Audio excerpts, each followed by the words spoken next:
Why many people prefer not using knives and fork when eating?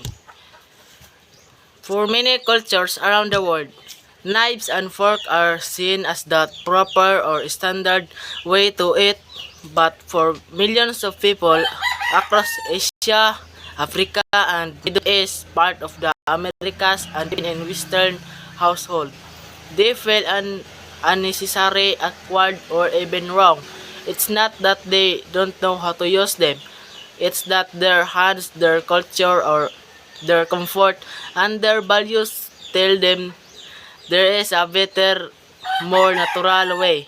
This is preference isn't backward. It's deeply rooted in history, culture, physical sense, and personal belief. Let's explore all the reasons one by one. Cultural and tradition roots. The original way. This is the deepest and the most important reason for thousands of years. Long before knives and forks became common anywhere in the world, human beings eat with their hands. It is the oldest, most universal eating method on earth.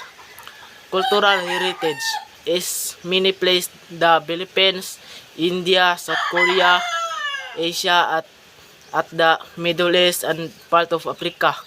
Eating with hands is not just a habit, it is a tradition, identify and respect for ancestors. It connects people to their history, their community, and their way of life. Knives and forks are often seen as something introduced later, foreign, not ours. Philosophy and meaning. In many traditions, food is a sign of a gift from God or nature. Using your hands, the part of that works give you credit, is a way to show respect and gratitude. Touching the food before it reaches your mouth, it is a form of honor. Metal tools to some create a cold barrier between you and the food. Family and togetherness. Eating with hands often encourage sharing from the plate or central dish. It builds connection.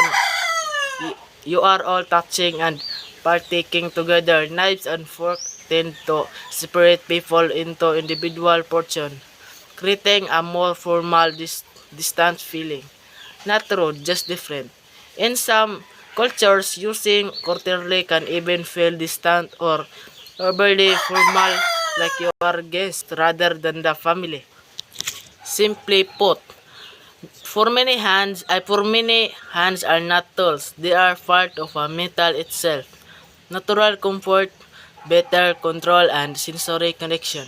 Our hands were designed to grasp, feel, and shape food far better than any metal tools can.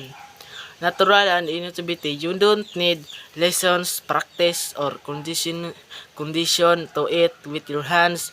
You don't have to cut perfectly balanced food on a fork or worry about sleeping. It is feels effortless, relaxed, and natural.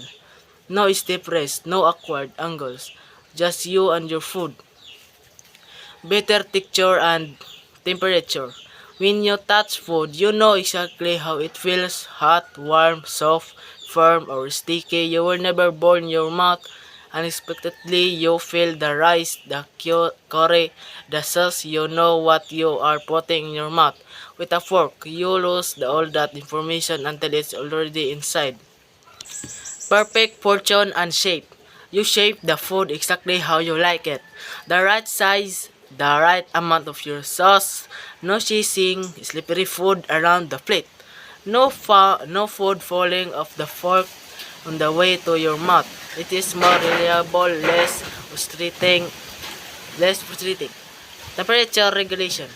Many dishes, rice, roti, steamed foods are meant to be eaten warm, not scalded hot.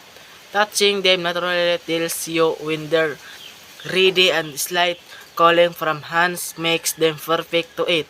Knives and forks hide that information until it's too late. It's not laziness, it's that your hands are better for reading food than a metal ever could it be. Practically and sustainability for local foods. This is a very simple practical reasons knives and forks simply don't work well on the food they eat. Sticky soft. Sticky soft or saucy food. Rice, curries, stews, porridge, noodles, mochi, kasaba. Many traditional dishes they are not designed to be cut or spread. A fork slides off, a knife can't scoop. Food falls apart but hands. They gather a cup, shape, and scoop perfectly. No need to cut. Many cuisines cook food so thoroughly or cut it into a small pieces before serving.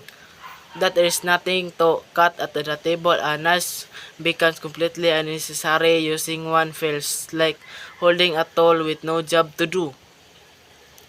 Bread-based meals. In many cultures, the Middle East, part of Africa and Asia, flatbreads, roti, or banana leaves act as a bread. Use it to scoop and wrap the food. It's delicious, practical, and built into meal itself. A fork would get in the way and break a rhythm of the food. Eating from banana or leaves shared plates, many traditional meals are served or leaves or large communal dishes. Forks can tear the leaves, scratch surface or feel clumsy when reaching for foods are gently and respectful. Simplicity. You would use a hammer to drink water, and many foods are just meant to be eaten with hands, not metal. Number 4. Simplicity, cleanliness, and less hassle. Using knives and fork adds extra step, extra works, and extra things to worry about things many people simply don't want. No extra tools needed. You don't have to buy them, set them on the table, wash them, or store them. No rust, no bending, no polishing. It's one less expense and one less sure, especially for large families or simply daily meals. Easier cleanups. No food is stuck between forks, tinies, no sauce on a knife's handles. Just wash your hands. Done. It's faster and simpler. Relax information atmosphere. Knives and fork often carry rolls. Hold it this way. Cut one bite at a time. Don't put the knife in your mouth. This is crucial to be proper when you eat with your hands. No rules, no judgment, no stress. You can focus on the food and the people you're with, not on how you're holding a tool. Cleanliness when the done right. Many people worry about hygiene, but those who eat with hands follow simple, strict rules. Wash thoroughly before and after use. Only the right hands keep nails short and clean. When done properly, it is just a clean and often cleaner than shared utensils that many hands have touched. Why complicate something so simple as eating for many knives and forks turn a simple meal into a formal task? It's about preference, not right or wrong. Let's be clear.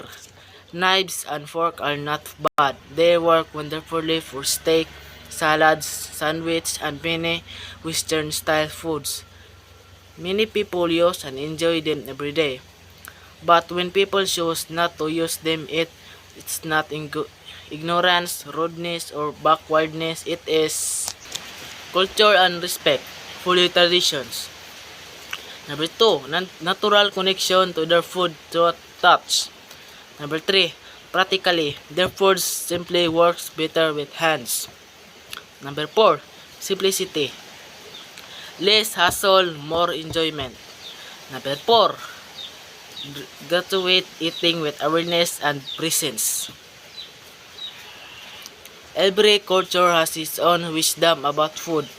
There is no single correct way to eat. The best way is always the one on that honor the food, respect the people around you, and feel right to you. Some prepare metals in their hands, many other Many other prefer nothing between them in their meal, and both choices are equally valid, equally respectful, and equally human.